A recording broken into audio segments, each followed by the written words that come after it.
So today I'm going to go over the proposed tax levies that we will be, we'll send this information to the county auditor so that they're able to send out their notice that they have to mail by March 20th. I have to have it into them tomorrow.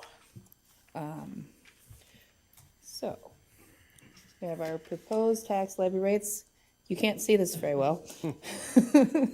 But it goes over the tax levy rates that we are submitting to the county auditor for that documentation.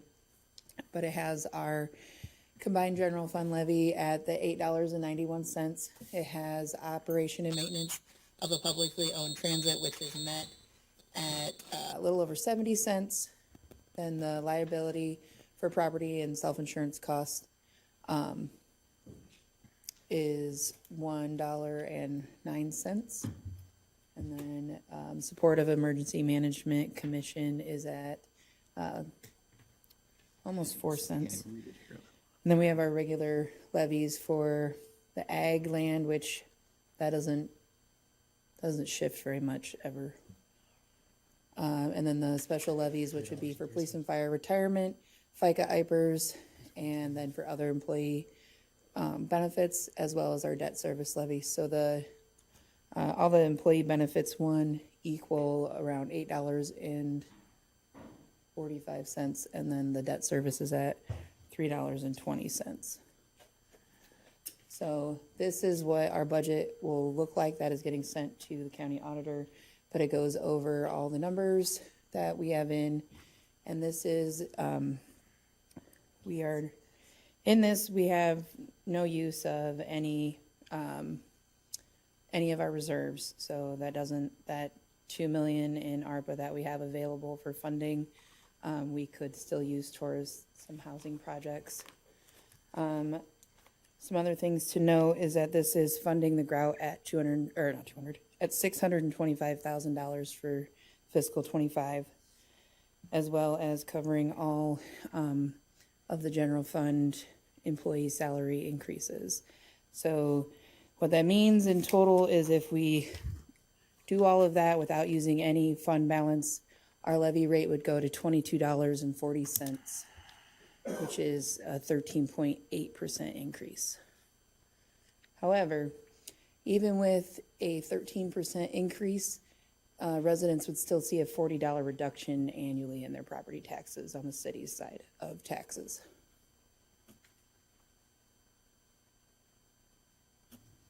And then the next couple of slides just go over what part or what program makes up which part of the levy. So for police and fire, they make up about $13.46. Debt service, again, is a $3.20. And all other services, which is all other programs, make up $5.73.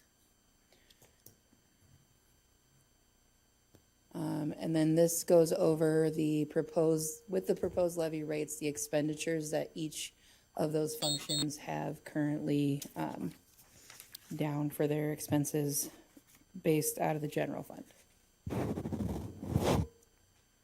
Our debt service levy, approximately $9.4 million in fiscal 25, would be funded by property taxes. The debt service looks like it had jumped a lot between last year and this year, and that's because of the fact that we're going to be bonding for the $20 million in referendum for the fiber project. And then that also includes our $6 million in our regular CIP funding. For the new council members, if you're not aware how property taxes are calculated, I have it listed out here, but basically the county assessor sets the property value. The state sets the rollback or the percentage of the value that's actually taxable. They haven't done equalization orders in a while, but they could also do that. And then the city, county, school districts all set their own portions of the levy rate. So then for cities, after our residential rollback, which is the 46% this year, it gives us the taxable rate for the city. And based on a $100,000 value on a house, roughly $46,000 of that then would be taxable. So again, even with an increased levy rate, we're looking at a reduction of about $40 for our residents. And I think it's important for people to know as well, when you take a look at the divided by 1,000 in FY24, the number was 54%, right? And then you take a look at this year, that's 46%. So that's a reduction of what, roughly over 8%. So just to make sure that, take note of that. Mr. Mayor, Mr. Mayor. Sir? I have a couple questions. Because if we use $2 million of cash reserves, and I'm not advocating ARPA because we have uses for that, that would drop our tax levy 86 cents. Roughly. Correct, roughly 86 cents.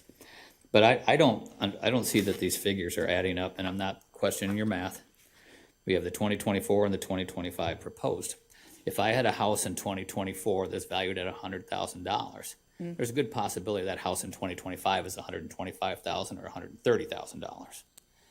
So they're still going to pay more taxes. They're not going to get a 3.84% if their house went up in valuation. Even on this, right, you're probably right. But the state's formulas and factors only factor off $100,000 value. Well, I agree, but I'm just saying that with the changes in valuation, because some people's houses went up $80,000, mine went up $67,000. I don't know, mine went up 80,000. It's So, what it is. so if you had a $100,000 house yesterday, and then you're factoring in next year, Right. your house is valued at $180,000. Right. And then, so even at the 46% rollback, I don't see where the average citizen is paying less in taxes because of the valuations going up. The average median price of a house in Waterloo is not $100,000. I can tell you that. Well, that I do know. But there's at least 40% in Waterloo that's probably in that 120 range or less. They should still see somewhat of a reduction of overall taxes just because of the fact that with the residential rollback, we did drop the taxable value by 8%. Right. So they should have, even if their property values went up, it doesn't mean that their taxes necessarily went up. But if my property value went up, let's say 40%, Okay. and the rollback went back 8%, I'm not being argumentative, but you're technically paying more in taxes. Am I correct? I'm just gonna do a quick calculation here. Okay. I'm not trying to put you on the spot, but I'm just trying to say that a $100,000 house last year compared to a $100,000 house this year is not the same house. And while you're doing that, this is the maximum levy. Am I correct, Mr. Mayor? This could be dropped. Yeah. This could be dropped between now and when do we have to have our special meeting to? So we'll have a hearing on these proposed levy rates on the 1st of April. It is a special meeting that can only have the discussion of these levy rates. But is that the maximum levy hearing or? Yep. So what has to go over to the county tomorrow, we still have to have a meeting on to certify that number.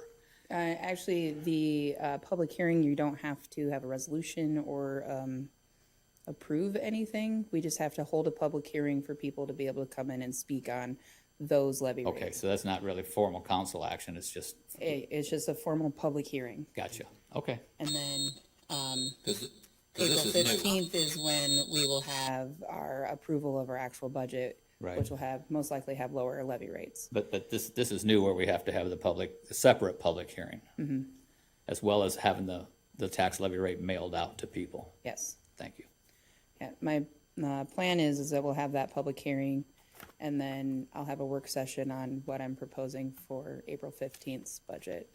So that way we can kind of get that narrowed down before we have our public hearing and approval on the 15th.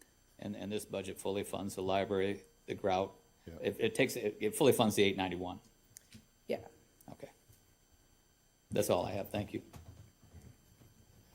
Did you come up with that number? I'm getting there.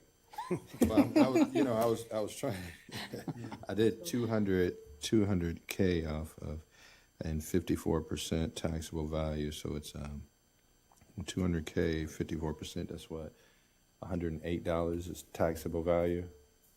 And then if you do add an increase of, to 250K, and then that's 46%, let me see, 46 plus 46 plus 46 is 92, and then what's half of that? That's 100. 46. 120. So yeah, there's a slight difference in that, but this is for everyone. Is this for overall or the? So the figuring of that is just based on $100,000 assessed value. And we all know that most of the houses in Waterloo are not assessed at $100,000. Right. So, I mean, this would factor into probably a good chunk of our homeowners and or landlords that own homes.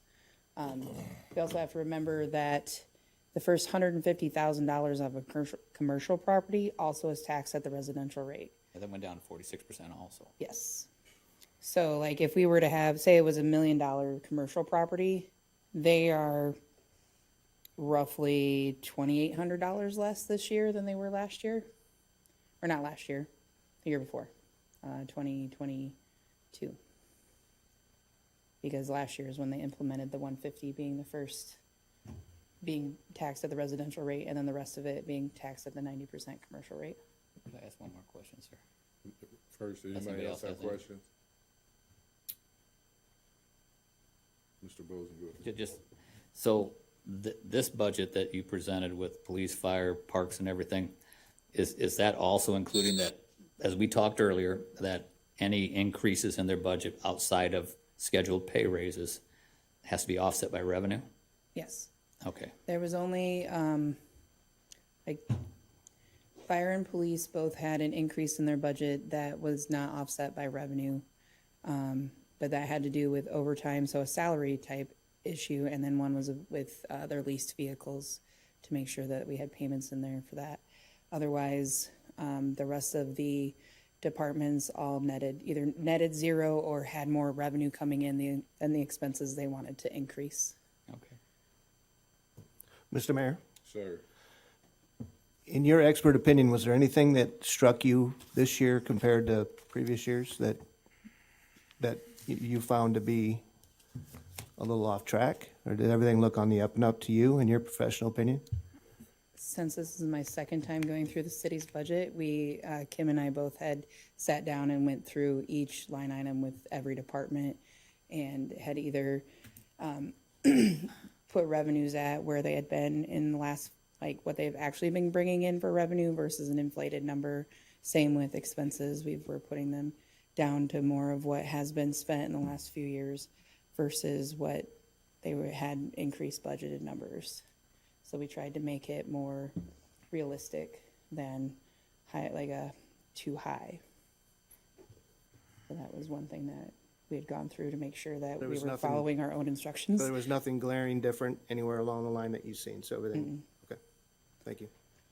The only thing I would suggest or make sure that you guys are aware of is that even with this funding, the grout at the 625,000 this year, by fiscal 29, we're going to be dropping by that 81 cents. So it might be a good idea to start reducing the amount that we're funding them, just because they aren't a city department.